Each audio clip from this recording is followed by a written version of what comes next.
Bonjour à tous. Aujourd'hui, je vais vous parler de pourquoi et quand il faut mettre du froid et pourquoi et quand il faut mettre du chaud. Il faut le savoir que depuis longtemps, on a une plus grosse tendance à mettre du chaud parce qu'en fait, ça va rien calmer la douleur immédiatement parce que ça va conforter l'inflammation. Le problème de conforter cette inflammation avec le chaud, c'est qu'on peut avoir ensuite une réaction de surinflammation, c'est-à-dire une sensation de bien-être pour les 6 premières heures, mais après, avec cette surinflammation, la douleur va se multiplier et c'est pour ça que quand on en met le soir ou autre, on va se réveiller dans la nuit. C'est déjà la nuit, le côté inflammatoire va se réveiller naturellement parce qu'on n'a plus de mouvement. Et avec cette surinflammation, la douleur peut être augmentée. Donc le chaud, est-ce que c'est une bonne solution?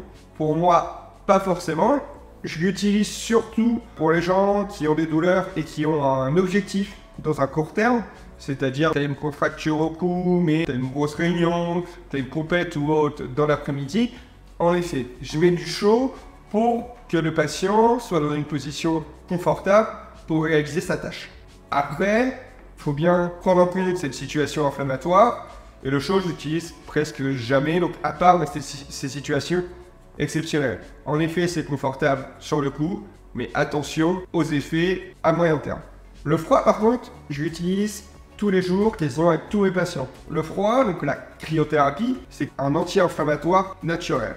À quoi ça sert?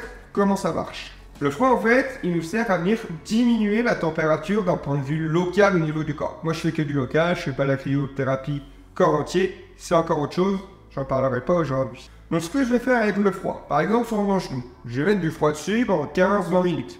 On va venir du coup diminuer la température, que ce soit cutanée ou en profondeur, de cette partie du corps.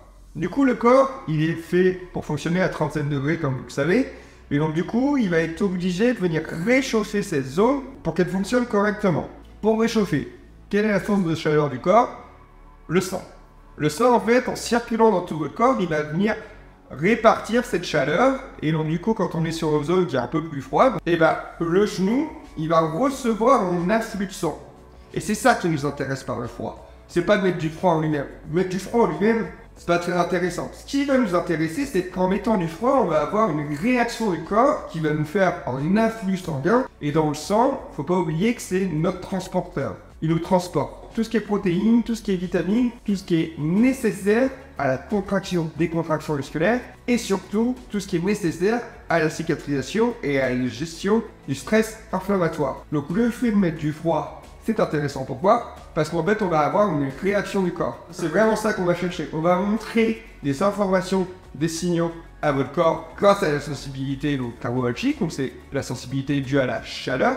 Et grâce à cette sensibilité, on va réussir à évoquer une réponse au niveau de votre corps et donc du coup, diminuer la douleur, diminuer l'inflammation et peut-être engendrer des processus anti-inflammatoires ainsi que des processus de cicatrisation. Donc n'hésitez pas à utiliser du froid plutôt que du chaud pour moi, mais en fait ça va vraiment dépendre des occasions, mais je viens de vous l'expliquer. Allez!